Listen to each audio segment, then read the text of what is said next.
शुक्लांबरधरं विष्णुं शशिवर्णं चतुर्भुजं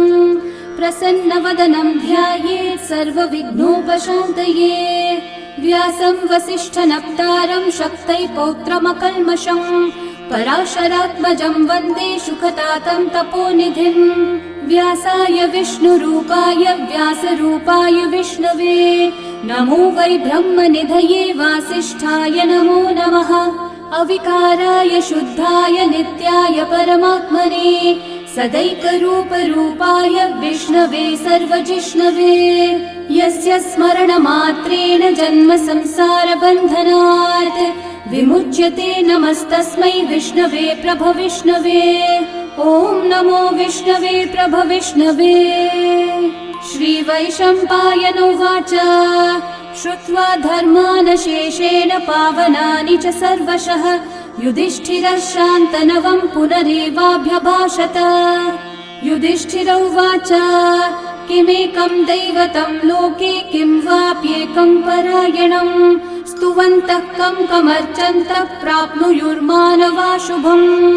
को धर्मः सर्वधर्माणां भवतः परमो मतः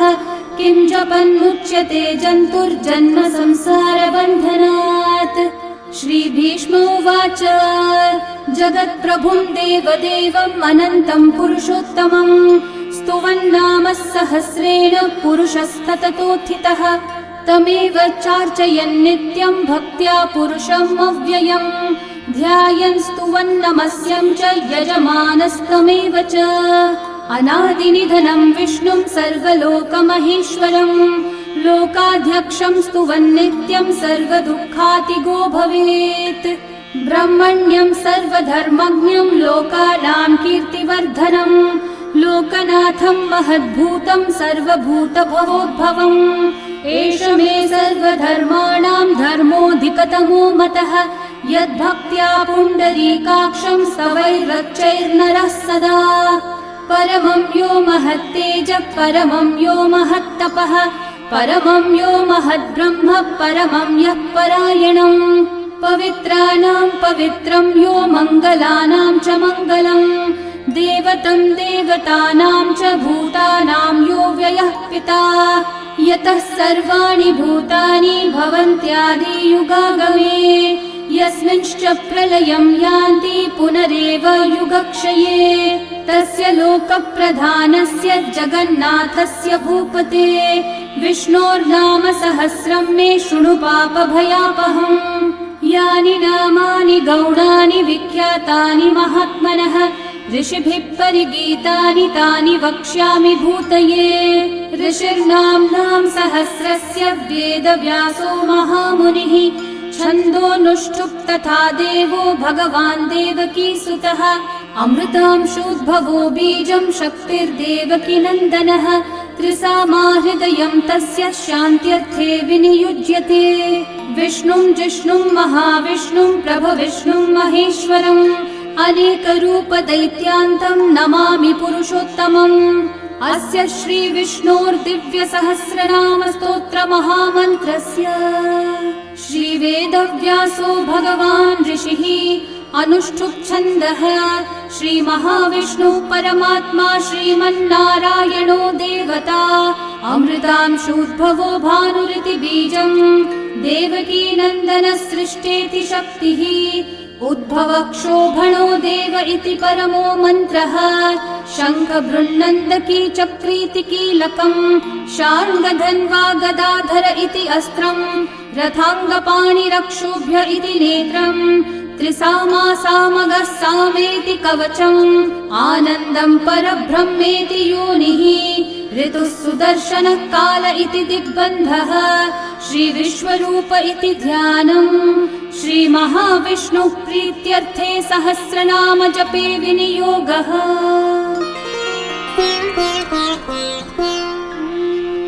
ध्यानम् क्षीरोधन्वत्प्रदेशे शुचिमणिविलसत्सैकते मौक्तिकानां माला क्लृप्तासनस्तस्फटिकमणिनिभैर्मौक्तिकैर्मण्डिताङ्गः शुभ्रैरभ्रैरतभ्रैरुपरि विरचितैर्मुक्तपीयूषवर्षैः आनन्देन पुनीयादरिनलिनगदा शङ्खपाणिर्मुकुन्दः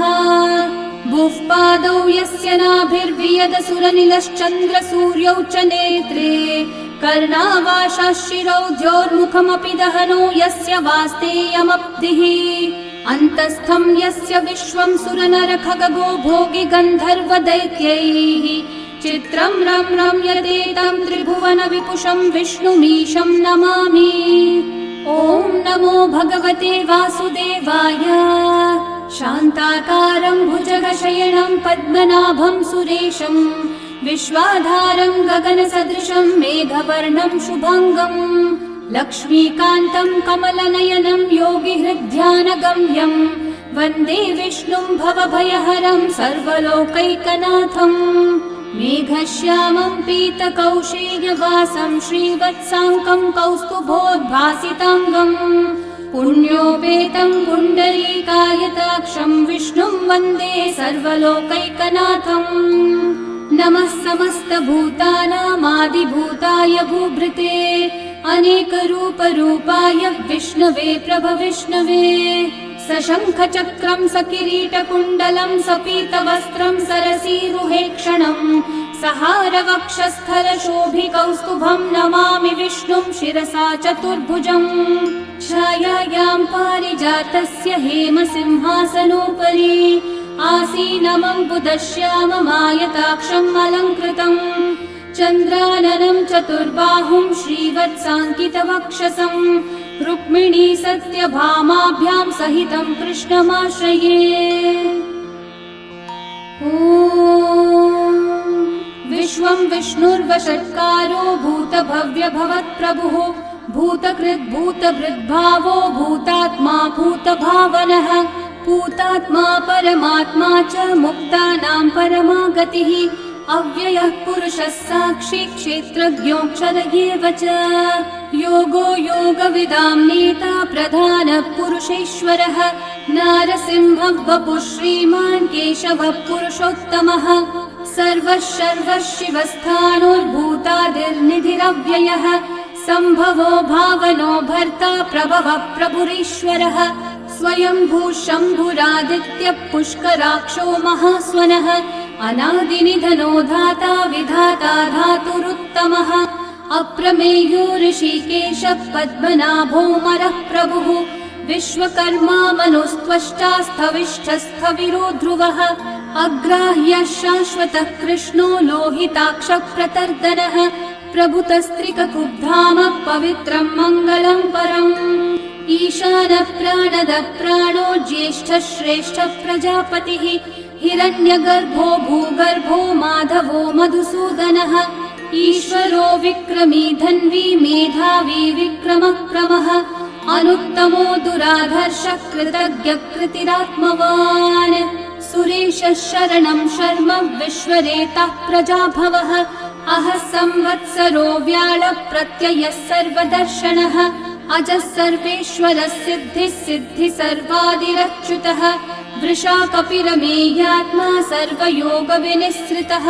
वसुर्वसुमना सत्यः समात्मा संमितः समः अमोघः पुण्डरीकाक्षो वृषकर्मा वृषाकृतिः रुद्रो बहुशिरा बभ्रुर्विश्वयोनिःशुचिश्रवाः अमृतः शाश्वतस्थाणोर्वरारोहो महातपाः सर्वगः सर्वविद्भानुः विश्वक्सेनो जनार्दनः वेदो वेदविदव्यङ्गो वेदाङ्गो वेदवित्कविः लोकाध्यक्षः सुराध्यक्षो धर्माध्यक्षः कृताकृतः चतुरात्मा चतुर्व्यूहश्चतुर्दंष्ट्रश्चतुर्भुजः भ्राजिष्णुर्भोजनं भोक्ता सहिष्णुर्जगदादिजः अनघो विजयो जेता विश्वयोनिः पुनर्वसुः उपेन्द्रो वामनः प्रांशुरमोघः शुचिरूर्चितः अतीन्द्रः सङ्ग्रहः सर्गो धृतात्मा नियमो यमः वेद्यो वैद्यः सदा योगी वीरः माधवो मधुः अतीन्द्रियो महामायो महोत्साहो महाबलः महाबुद्धिर्महावीर्यो महाशक्तिर्महाद्युतिः अनिर्देश्य वपुः श्रीमान् अमेयात्मा महाधृतक् महेश्वासो महीभर्ता श्रीनिवासः सतां गतिः अनिरुद्धः सुरानन्दो गोविन्दो गोविदाम्पतिः मरीचिर्दमनोहंसः सुपर्णो भुजगोत्तमः हिरण्यनाभः सुतपः पद्मनाभः प्रजापतिः अमृत्युः सर्वदृक्सिंहः सन्धाता सन्धिमान् स्थिरः अजो दुर्मशनः शास्ता विश्रुतात्मा सुरारिः गुरुर्गुरुतमो धामः सत्यः सत्यः पराक्रमः निमिषो निमिषस्रग्वी वाचस्पतिरुदारधीः अग्रणीर्ग्रामणी श्रीमान् न्यायो नेता समीरणः सहस्रमूर्धा विश्वात्मा सहस्राक्षः सहस्रपात् आवर्तनो निवृत्तात्मा संवृतः सम्प्रमर्दनः अहः संवर्तको वह्निरनिलो धरणीधरः सुप्रसादः प्रसन्नात्मा विश्वदृग्विश्वभुग्विभुः सत्कर्ता सत्कृतः साधुर्जन्मुर्नारायणो नरः असंख्येयो प्रमेयात्मा विशिष्टः शिष्टकृच्छुचिः सिद्धार्थः सिद्धसङ्कल्पः सिद्धिदः सिद्धिसाधनः वृषाही वृषभो विष्णुर्वृषपर्वा वृषोदरः वर्धनो वर्धमानश्च विविक्तः श्रुतिसागरः सुभुजो दुर्धरो वाग्मी महेन्द्रो वसुदो वसुः नैकरूपो बृहद्रूपः क्षिपिविष्टप्रकाशनः ओजस्तेजोद्युतिधरः प्रकाशात्मा प्रतापनः ऋद्धस्पष्टाक्षरो मन्त्रश्चन्द्रांशूर्भास्करद्युतिः अमृतांशूद्भवो भानुर्शशबिन्दुः सुरेश्वरः औषधं जगतः सेतुः सत्यधर्मः पराक्रमः भूतभव्यभवन्नाथः पवनः पावनो नलः कामः कामकृत्कान्तः कामः कामप्रदः प्रभुः युगादिकृद्युगावर्तो नैकमायो महाशनः अदृश्यो व्यक्तरूपश्च सहस्रजिदनन्तजित् इष्टो विशिष्टशिष्टेष्ठः शिखण्डी नहुषो वृषः क्रोधः क्रोधकृत्कर्ता विश्वबाहुर्महीधरः अच्युतः प्रथितः प्राणः प्राणदो वासवानुजः अपान्निधिरधिष्ठानम् अप्रमत्तः प्रतिष्ठितः स्कन्दः स्कन्दद्धरो धुर्यो वरदो वायुवाहनः वासुदेवो बृहद्भानुरादिदेवः पुरन्दरः अशोकस्थारणस्थारः शूरः शौरिर्जनेश्वरः अनुकूलः शतावर्तः पद्मी पद्मनिभीक्षणः पद्मनाभोरविन्दाक्षः पद्मगर्भः शरीरभृत् महर्धिरिग्धो वृद्धात्मा महाक्षो गरुडध्वजः अतुलः शरभो भीमः समयज्ञो हविर्हरिः सर्वलक्षणलक्षण्यो लक्ष्मीवान् समितिञ्जयः विक्षरो रोहितो मार्गो हेतुर्दामोदरः सहः महीधरो महाभागो वेगवानमिताशनः उद्भवक्षोभणो देवः श्रीगर्भः परमेश्वरः करणं कारणं कर्ता विकर्ता गहनो गुहः व्यवसायो व्यवस्थानः संस्थानस्थानदो ध्रुवः परर्धि परमस्पष्टः तुष्टः पुष्टः शुभेक्षणः रामो विरामो विरतो मार्गो नेयो नयो नयः वीरशक्तिमतां श्रेष्ठा धर्मो धर्मविदुत्तमः वैकुण्ठः पुरुषः प्राणः प्राणदः प्रणवपृथुः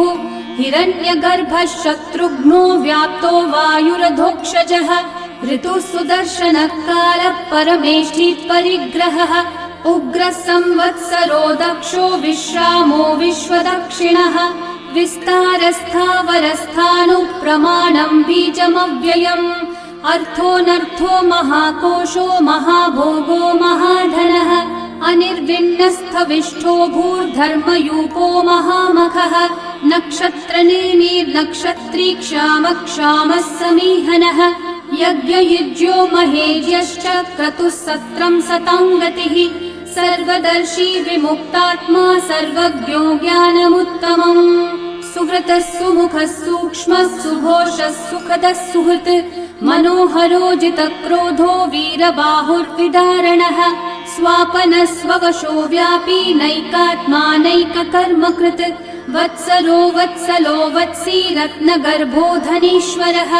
धर्मकृद्धर्मी सदसक्षरमक्षरम् अविज्ञाता सहस्रांशूर्विधाता कृतलक्षणः गभस्तिनेमि सत्त्वस्थः सिंहो भूतमहेश्वरः आदिदेवो महादेवो देवेशो देवभृद्गुरुः उत्तरो गोपतिर्गोप्ता ज्ञानगम्यः पुरातनः शरीरभूतभृद्भोक्ता कपीन्द्रो भूरि दक्षिणः सोमपोमृतपः सोमः पुरुजित्पुरुसत्तमः विनयोजयः सत्यसन्धो दाशारः सात्वतां पतिः जीवो विनयिता साक्षी मुकुन्दोमितविक्रमः अम्भो निधिरनन्तात्मा महोदधिशयोऽन्तकः अजो महार्हः स्वाभाव्यो जिता मित्रप्रमोदनः आनन्दो नन्दनो नन्दः सत्यधर्मा त्रिविक्रमः महर्षि कपिलाचार्य कृतज्ञो मेदिनीपतिः त्रिपदस्त्रिदशाध्यक्षो महाशृङ्गकृतान्तकृत् महावराहो गोविन्दः सुषेणः कनकाङ्गदी गुह्यो गभीरो गहनो गुप्तश्चक्रगदाधरः वेधास्वाङ्गोजितकृष्णो दृढसङ्कर्षणोच्युतः वरुणो वारुणो वृक्षः पुष्कराक्षो महामनाः भगवान् भगहानन्दी वनमाली हलायुधः आदित्यो ज्योतिरादित्यः सहिष्णुर्गतिसत्तमः सुधन्वाखण्डपरशुर्दारुणो द्रविणप्रदः दिवस्पृक्सर्वदृग्व्यासो वाचस्पतिरयो निजः त्रिसामासामगः सामन्निर्वाणं भेषजम्भिषक् सन्न्यासकृच्छमः शान्तो निष्ठा शान्तिपरायणम् शुभाङ्गः शान्तिदः सृष्टा कुमुदः कुवलेशयः गोहितो गोपतिर्गोप्ता वृषभाक्षो वृषप्रियः अनिवर्ती निवृत्तात्मा संक्षेप्ताक्षेमकृच्छिवः श्रीवत्सवक्षा श्रीवासः श्रीपतिः श्रीमतांवरः श्रीधः श्रीशः श्रीनिवासः श्रीनिधिः श्रीविभावनः श्रीधरः श्रीकरः श्रेयः श्रीमान् लोकत्रयाश्रयः स्वक्षः स्वङ्गः शतानन्दो नन्दिर्ज्योतिर्गणेश्वरः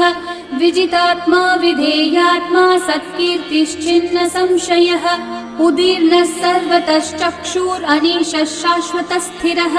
भूषयो भूषणो भूतिर्विशोकः शोकनाशनः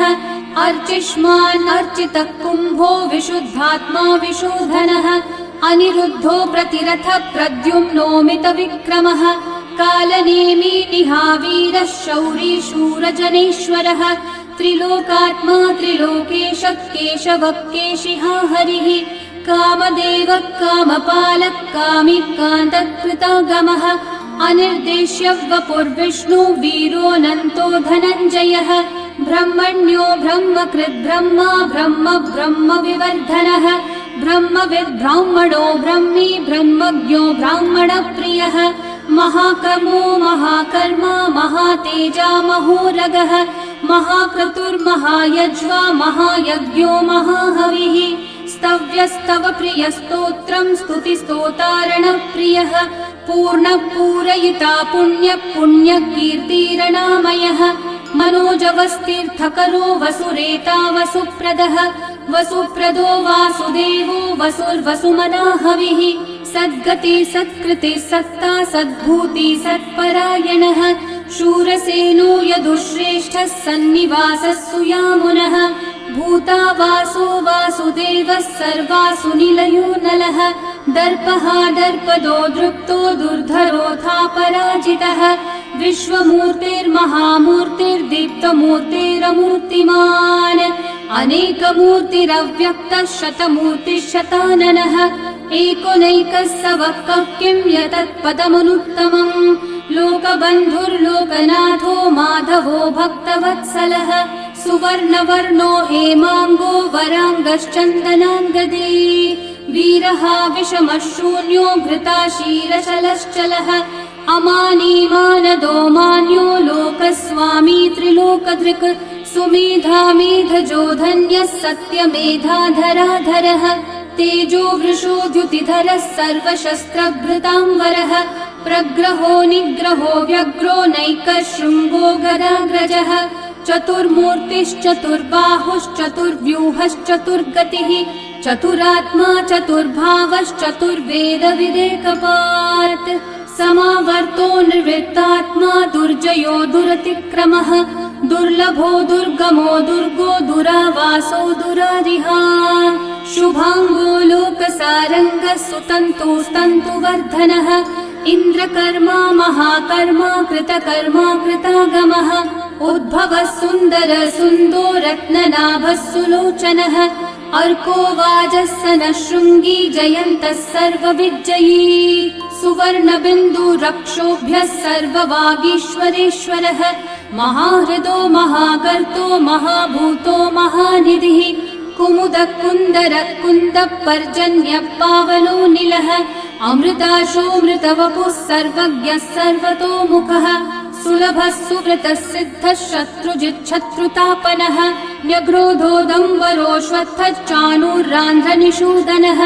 सहस्रार्ची सप्तजिह्वा सप्तैधा सप्तवाहनः अमूर्तिरनघोचिन्त्यो भयकृद्भयनाशनः अनुर्बृहत्कृशस्थूलो गुणवृन्निर्गुणो महान् अधृतस्वधृतस्वास्य प्राग्वंशो वंशवर्धनः भारभृत्कथितो योगी योगीशः सर्वकामदः आश्रमश्रमणश्रामः सुपर्णो वायुवाहनः धनुर्धरो धनुर्वेदो दण्डो दमयिता दमः अपराजितः सर्वसहो नियन्ता नियमो यमः सत्त्ववान् सात्विकः सत्यः सत्यधर्मपरायणः अभिप्रायप्रियार्होर्हः प्रियकृत्प्रीतिवर्धनः विहाय स गतिर्ज्योतिः सुरचिर्हुतभुक् विभुः रविर्विरोचनः सूर्यः सविता रविलोचनः अनन्तो हुतभुग्भोक्ता सुखदो नैकजोऽग्रजः अनिर्विण्णः सदा मर्षि लोकाधिष्ठानमद्भुतः सनात् सनातनतमः कपिलः कपिरव्ययः स्वस्ति दस्वस्ति कृत् स्वस्ति स्वस्ति भुक् स्वस्ति दक्षिणः अरौद्रः कुण्डली चक्री विक्रम यूर्जितशासनः शब्दातिगः शब्दसः शिशिरः शर्वरीकरः अक्रूरः पेशलो दक्षो दक्षिणः क्षमिनाम्बरः विद्वत्तमो वीतभयः पुण्यश्रवणकीर्तनः उत्तारणो दुष्कृतिः पुण्यो दुःस्वप्ननाशनः वीरः रक्षणः सन्तो जीवनः पर्यवस्थितः अनन्तरूपोऽनन्तः श्रीर्जितमन्युर्भयापहः चतुर्रश्रो गभीरात्मा विदिशो व्यादिशो दिशः अनादिर्भूर्भुवो लक्ष्मी सुवीरो रुचिराङ्गदः जननो जनजन्मादि भीमो भीमपराक्रमः आधारनिलयो धाता पुष्पहासप्रजागरः ऊर्ध्वगः सत्पथाचारः प्राणदः प्रणवप्पणः प्रमाणं प्राणनिलयं प्राणभृत् प्राणजीवनः तत्त्वं तत्त्वविदेकात्मा जन्म मृत्युजरातिगः भूर्भुवः स्वस्तरुस्तारः सविता प्रपितामहः यज्ञो यज्ञपतिर्यज्वा यज्ञाङ्गो यज्ञवाहनः यज्ञभृद्यज्ञकृद्यज्ञी यज्ञभुग्यज्ञसाधनः यज्ञातकृद्यज्ञगुह्यामन्नमन्नादयेव च आत्मयोनिः स्वयं जातो वैखानः सामगायनः देवकीनन्दनः सृष्टा शितीशः पापनाशनः शङ्खबृन्नन्दकी चक्री शार्ङ्गधन्वा गदाधरः रथाङ्गपाणिरक्षोभ्यः सर्वप्रहरणायुधः सर्वप्रहरणायुध ॐ नम इति वनमाली गदी शार्ङ्गी शङ्खी चक्री च नन्दकी श्रीमान्नारायणो विष्णुर्वासुदेवोऽभिरक्षतु वनमाली गदी शार्ङ्गी शङ्खी चक्री च नन्दकी श्रीमान्नारायणो विष्णुर्वासुदेवोऽभिरक्षतु वनमाली गदी शार्ङ्गी शङ्खी चक्री च नन्दकी श्रीमान्नारायणोर्विष्णुर्वासुदेवोऽभिरक्षतु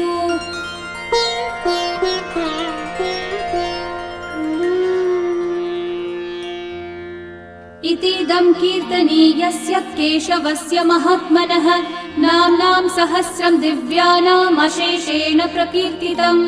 य इदं शृणुयान् नित्यं यश्चापि परिकीर्तयेत् नाशुभं प्राप्नुयात् किञ्चित् सोमुत्रेह च मानवः वेदान्तगो ब्राह्मणः स्यात् क्षत्रियो विजयी भवेत् वैश्यो धनसमृद्धः स्यात् शूद्रः सुखमवाप्नुयात् धर्मार्थी प्राप्नुयात् धर्मम् अर्थार्थी चार्थमाप्नुयात् कामानवाप्नुयात् कामी प्रजार्थी चाप्नुयात् प्रजाम् भक्तिमान् यः सदोत्थाय शुचिस्तद्गतमानसः सहस्रं वासुदेवस्य नाम्नामेतत् प्रकीर्तये यशः प्राप्नोति विपुलं याति प्राधान्यमेव च अचलां श्रियमाप्नोति श्रेय प्राप्नोत्यनुत्तमम्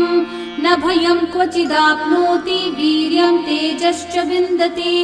भवत्यरोगो द्युतिमान् बलरूपगुणान्वितः रोगार्तो मुच्यते रोगात् बद्धो मुच्येत बन्धनात् भयान् मुच्येत भीतस्थो मुच्येतापन्न आपदः दुर्गान्यतितरत्याशु पुरुषः पुरुषोत्तमम् स्तुवन्नाम सहस्रेण नित्यं भक्ति समन्वितः वासुदेवाश्रयो मर्त्यो वासुदेवपरायणः सर्वपापविशुद्धात्मा याति ब्रह्म सनातनम् न वासुदेव भक्तानामशुभं विद्यते क्वचित्